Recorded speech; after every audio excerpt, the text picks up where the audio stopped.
I thought everyone was going to harm me, and everyone was going to hurt me. Everyone was out to get me.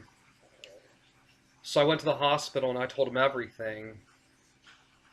And that's when I got sent to the psych ward for the third time. I started calming down and I didn't want to go, but that's when they told me I really didn't have a choice, and I got sent against my will this time. The first night in there, I did sleep, but the sleep was very. I could just kind of feel myself dozing off, but I'd wake up, and it was kind of a restless night. And I remember sitting in there the first day, just thinking my whole outside life was going to just completely crash, and I was going to lose everything. I said in previous videos before that I have problems eating.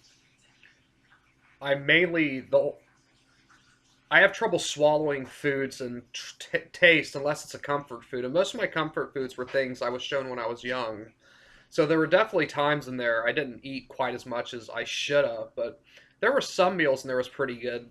This one breakfast, the last day I was in there, it was pancake, sausage, and bacon. That's my favorite breakfast meal, so that was really nice having that. And we would have snack times. I'd usually have a turkey sandwich or a bag of chips. And there were two TV rooms in there, and I remember there was the room where they watched kind of more, the news and stuff on the regular channels, and there was the other room where there are people who were watching sports in that room, and they'd be watching movies. And I remember there was one night where I got a chance to watch Catching Fire all the way through. This was probably about 2014. I spent a lot of nights getting into the zone and watching Catching Fire, and there were many. That was something I did many nights that summer. So I made sure that was the one thing. There were other things in there I caught bits and pieces of, but that was the one thing that I tried to make sure. I made sure that I just sat and watched that whole thing.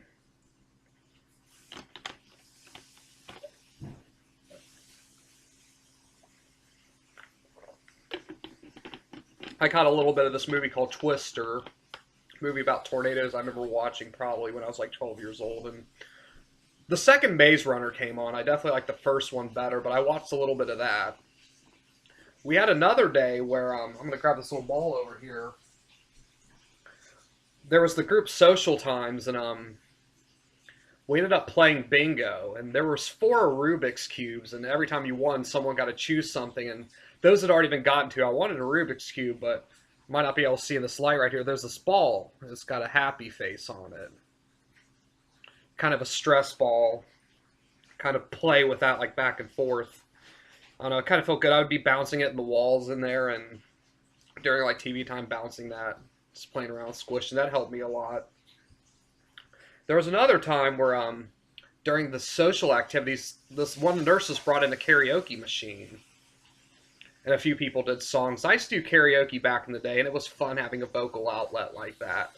And the song I did was "Hurt" by it was the cover that Johnny Cash did by Nine Inch Nails. And the reason I chose that was because Johnny Cash was something my brother he sung at karaoke a lot. He did it spot on, definitely better than I did it. Um,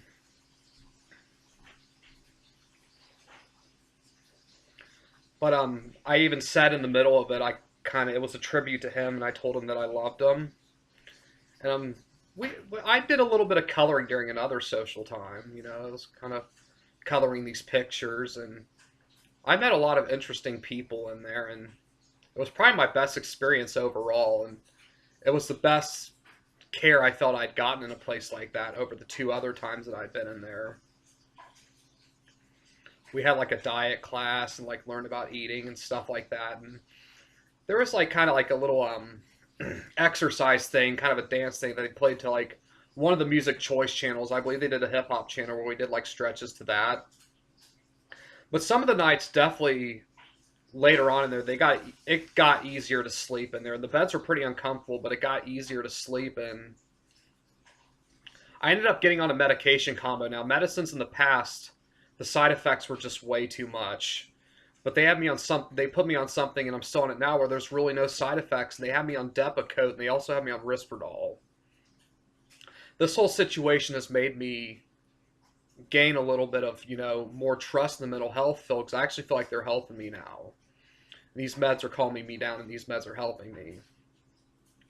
I was really kind of, fuck the mental health industry in the past, and, being on meds. And I said I wouldn't make any more videos about mental health, but I feel with what's happened, this is a subject I should touch back on. And there might be further videos on this. And I should never say, oh, I'm never going to talk about this in video again, because I may need to, completely vent on it. It may be something I need to get out. And for this, this is something I need to touch. Now, before I left, they gave me my diagnosis in there. I was diagnosed schizophrenic, and I was also diagnosed with post-traumatic stress. I was kind of confused about this because I was like, well, schizophrenic, because I'd been diagnosed schizotypal before, as I talked in other videos.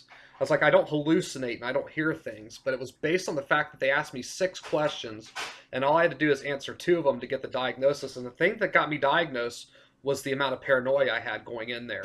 It was also based on delusions, and I guess delusions within the fantasy world inside my head, which I even had a friend say this that's also diagnosed schizophrenic. It's good to have 1 foot in reality and 1 foot in the fantasy world, so you can step either way. You can step into the fantasy world as a coping skill, or you can step into the real world when you need to. And I think it's good to know when's good to go into your head for the fantasy world, and when it's good to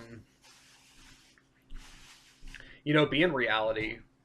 And with all this, I'm in the process of seeing a therapist again, and I'm definitely going to choose to stay medicated. And I think this treatment's going to be better this time, because I actually think this is a legit, this is more of a legit case and diagnosis. And they even told me that my other diagnosis is the things I've been diagnosed with, schizotypal. I've just completely passed that up, and I've gone on to schizophrenia. They dropped the borderline personality disorder label, and they also dropped bipolar and obsessive compulsive, and they're just concentrating on schizophrenia and post-traumatic stress. So I'm going to choose to continue to stay on these meds and seek therapy, and I think that's the right path for me now. The meds definitely, they slow me down. I'm not in a state of mania like I was. I was definitely in a state of mania, but I'm more calmed down and slowed with my thoughts. And I can even tell you, with my mental point of view, that I may be medicated and I may have a schizophrenic label, but my mind's more, I still believe in what I believe in. My mind's just more calmed down for it now.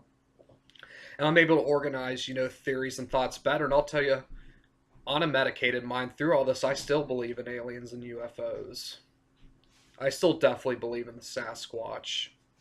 And I still definitely believe there's things going on with our sunrises and our sunsets and our skies.